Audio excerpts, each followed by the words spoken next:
Welcome back, and as promised, we have succeeded in placing a call to Statehouse, and joining me now on the line from number 1 Marina Parade is the Minister at the Presidency, Alhaji Maud K. Sise. Alhaji Maud, good morning, and thanks for coming on West Coast Radio this morning. Peter, thank you. Thank you so much, too. Very good. You've heard the statement by the UDP. What's your response? Very unfortunate, because we're talking about more than a 90-year-old mom,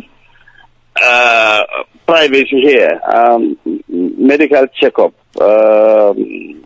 which she went to Dakar. And just before you continue, Alhaji Maud, just before you continue, so this is a genuine communique from the Office of the Presidency, is it? Yes, the letter is genuine. The letter is real. And it's condemnable, the action of whoever leaked the document, because it's a restricted letter that shouldn't have gone to in the way it went out. We are checking, and it's a grievous misconduct. That is what it is. On the statement, it's unfortunate having to discuss privacy of a very old woman that deserves respect and recognition at the highest level. First, let me just clarify.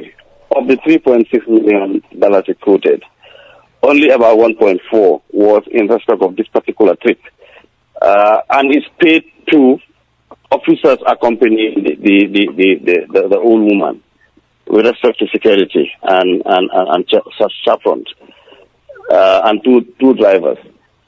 So nothing is spent in respect of medical bill or per diem to the old lady.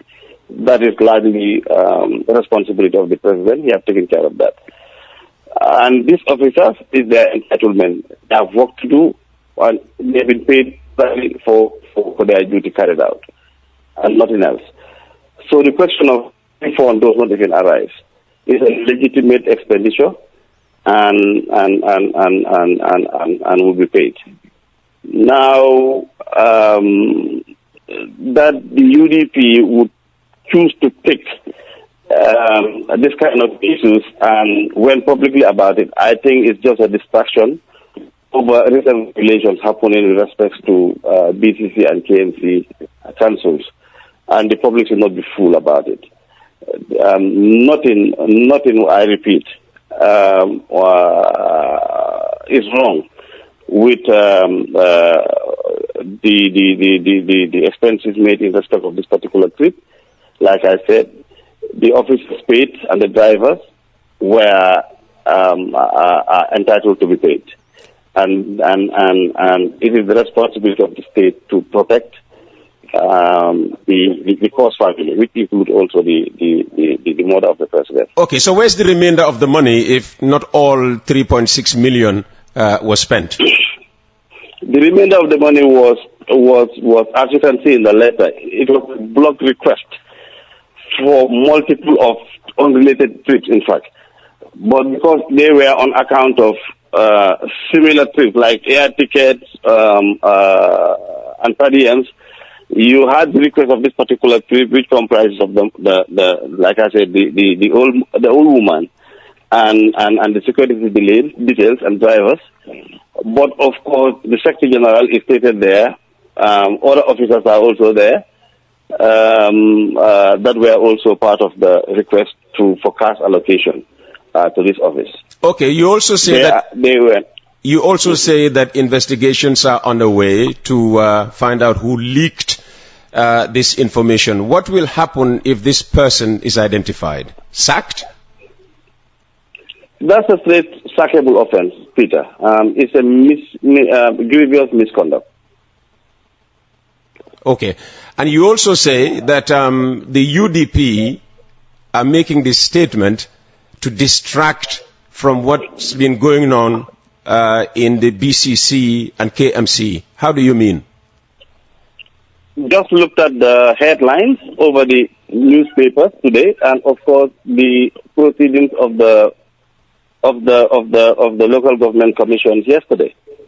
Is there for all of us to see. Such revelation is just trying to blow a cloud over it, and the public will not have none of it. Okay. So why would the president pay for the medical bills of his mother, but is unable to pay for the airfares? No, this is not an airfare. This was a vehicle. Oh, it was a vehicle. I'm saying that the payments were in respect of per diems only. Oh, okay. Only per diems. And yes, paid over two drivers, the chaperone, and two other security personnel. Okay. Why does the president's mother need such a big security detail? I mean, you just told us that she's in her 90s. What would anybody want to do with a 90-year-old? Well, the Force family, Peter, by their stature and standing, will require security somewhat. And the old lady also needs support. You understand that. So we assess and determine what is suitable and provide it. Okay. Well, the UDP makes the point that, okay, the state may be, responsible for the president's first family, but only the first family, not extended family. Would his mother not, qualify as part of that first family? No, the point they are making is that the president, the spouse and the dependent, that's the kids, will qualify for paid expenses, trip expenses. In this case, maybe per diems and air tickets. And that extended family, such as mother and parents, as the case may be, will not qualify. But like I said, in this instance, none of that is applied also here. No per diem is paid to the old woman. Medical bill is not paid for the old woman. No his travel cost. That's at the expense of the president. Maud, the point has to be made that, embarrassing leaks like this have dogged this government from the get-go. I mean, from 2017 to now, every year there's been at least one embarrassing leak. I mean, why is the government finding it hard, to instill discipline in the civil service? Peter, to instill discipline in the civil service takes a lot of things. It takes ethics and professionalism to be part of our codes and conduct of public officials. If you have an officer with huge responsibility who have access to information, whatever he wants to do, he will do it. But like we always say, 100 days for the thief, 1 day for the master. It should not be encouraged. It's unprofessional because you not only embarrassing yourself, the government, but the state. You are not doing this to embarrass the government or the president. Actually, in most instances, it is your own country that you are hurting more. With this day and age, with technology, it's just difficult to trace it because mobile devices are everywhere. You can photocopy and choose to transfer anywhere the document, but it shouldn't happen. And it's not, you are not doing this against the president, even if you hate him, but be a professional. And I'm sure you would associate this person with the UDP, but could it also be that this is somebody who genuinely has the interest of the country at heart? I mean, we're struggling financially, and to hear that more than $3.5 million, is being spent on the president's mother, yes, it is important, but people will argue there are more pressing issues for the country. So this could be genuinely a person who just is worried about the way public finances are being spent and who has nothing to do with the UDP. Is that a possibility? No, I don't want any good UDPian even do this. Let me agree with you entirely on that. Any good UDPian will not do this. Now, to your point, this officer who did this, have access to the detail of the records. And he knows that nothing is adversely wrong. You're saying You're saying it could equally be a she, unless maybe you know the person. No, I don't know. I don't know the person. If I have known that, if I know the person, he will not spend a minute here. So I don't know. I don't know, and that's why I'm inviting investigators to look into this, to check. And yes, it could be he or she. But the point I'm making is that he have access to the details of this record, and one as a professional, he should be guided by that. By the code of conduct, but knowing what he knows, having access to the information and the details, that publishing this is just basically an attempt to mislead and misinform. So he has a motive. Okay. Which is rather unfortunate, yes. And who is conducting this investigation? The police?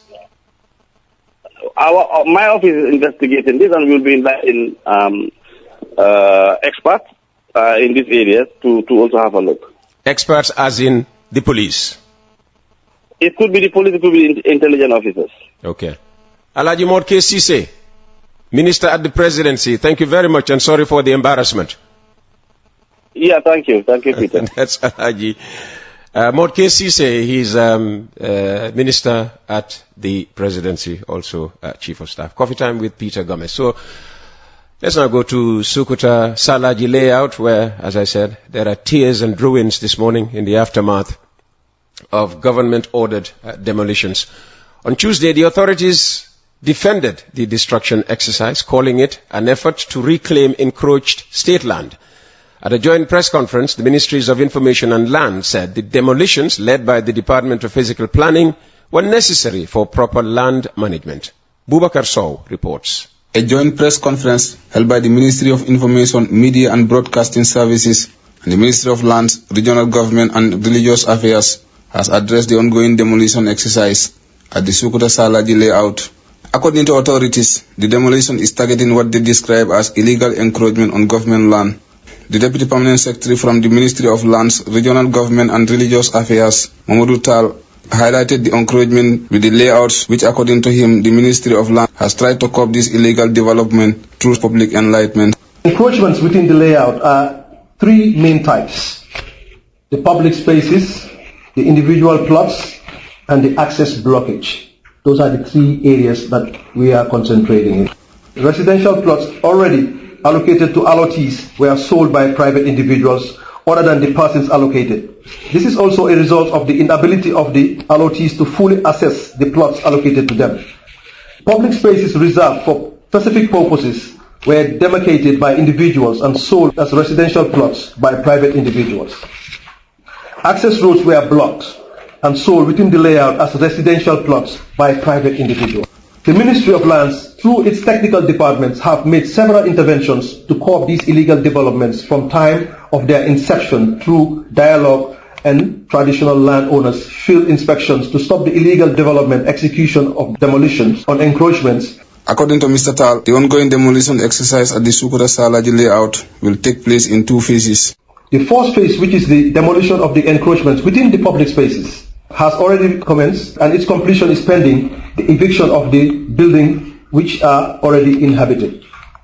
Upon successful completion of the first phase, the second phase, which would be the demolition of the encroachments of the individual plots already allocated, and access roads blockage would commence accordingly. So currently we are commencing with the public spaces, those who have actually encroached within the public space that are meant for the inhabitants to use, like the churches, the schools, the football fields, the sanitaries. However, Mamadou Dafe from the Physical Planning said compensation for the affected lands in the Sukuta Salajang layout is being handled directly with the Kabilos and not with individuals. We are not dealing with any individual.